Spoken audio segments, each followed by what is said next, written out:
हैदराबादहून कुडाळच्या दिशेने जाणाऱ्या एका भरधाव कंटेनरने आंबोली घाटात कारला जोरदार धडक देऊन अपघात घडवल्याची खळबळजनक घटना घडली।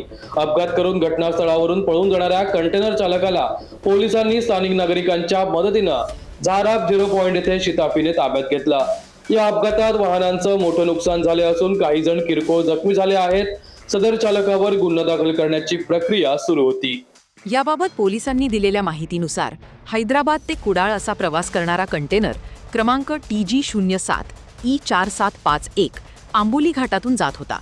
घाटातील केसरी गावापासून सुमारे 2 किलोमीटर अंतरावर आंबोलीच्या बाजूला असलेल्या एका तीव्र वळणावर कंटेनर चालक परमेश्वर वर्मा याने आपल्या ताब्यातील वाहन अतिवेगात व धोकादायकरित्या चालवले।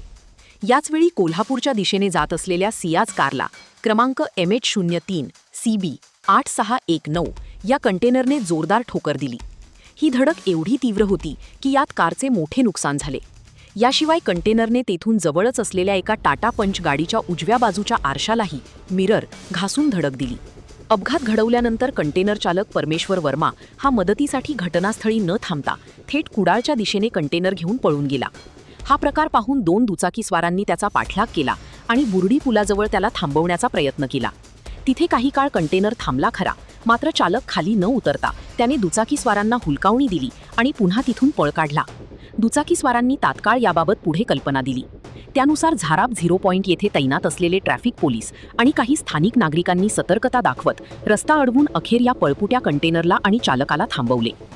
या अपघातामध्ये वाहनांचे आर्थिक नुकसान झाले असून काही लोकांना किरकोळ दुखापती झाल्या आहेत।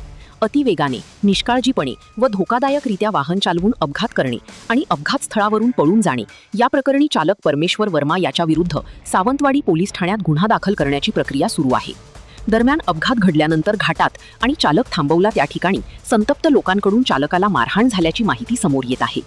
या मारहाणीबाबतही पोलिसांकडून कायदेशीर कार्यवाही सुरू आहे। तसेच कंटेनर चालक आणि सियाज कार चालक या दोघांनीही मद्यप्राशन केले होते का याची तपासणी करण्यासाठी आणि झालेल्या दुखापतींच्या अनुषंगाने त्यांची वैद्यकीय तपासणी मेडिकल टेस्ट करण्यात आली आहे। पोलीस या प्रकरणाचा अधिक तपास करत आहेत।